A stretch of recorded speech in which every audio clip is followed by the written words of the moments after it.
চান্দুয়া মাছ সবার কাছে পরিচিত।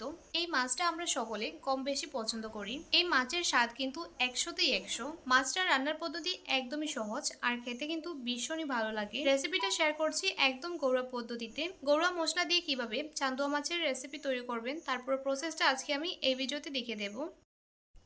প্রথমে একটা কড়াইয়ের মধ্যে দিয়ে দিলাম পেঁয়াজ কুচি, তারপর এর মধ্যে দিয়ে দিলাম স্লাইস করে কেটে রাখা টমেটো, হাফ চা চামচ পরিমাণ হলুদ গুঁড়ো, ১ চামচ পরিমাণ মরিচের গুঁড়ো, ১ চামচ পরিমাণ ধনে গুঁড়ো, পরিমাণ মতো লবণ আর দিয়ে দিলাম সরিষার তেল। এখানে আমি ১ চামচ পরিমাণ আদা রসুন বাটা অ্যাড করেছি, ভুলবশত ভিডিওটা স্কিপ হয়ে গিয়েছে। তারপর সবকিছুকে একসাথে হাত দিয়ে ভালো করে চটকে চটকে মেখে নিচ্ছি। এই মশলাগুলোকে হাত দিয়ে যত ভালো করে মাখাবেন রেসিপিটা খেতে কিন্তু তত ভালো হবে। তো এই যে আমি মশলাগুলোকে ভালো করে হাত দিয়ে মাখিয়ে নিয়েছি। এখন এটাকে চুলার উপর বসিয়ে ভালো করে নেড়েচেড়ে কষে নিচ্ছি।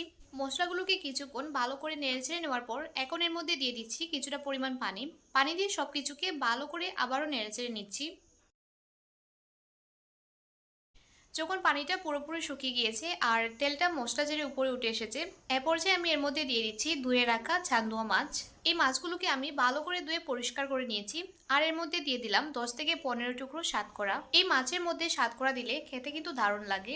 আপনারা যারা সাতকরা খেতে পছন্দ করে না তারা সাতকরা স্কিপ করতে পারে। এখন আমি সবকিছুকে একটু নেড়েচেড়ে ঢাকনা দিয়ে কিছুক্ষণ কুক করে নেব। কিছুক্ষণ কুক করে নেওয়ার ফলে মাছ থেকে অনেকটা পরিমাণে পানি বেরিয়ে এসেছে।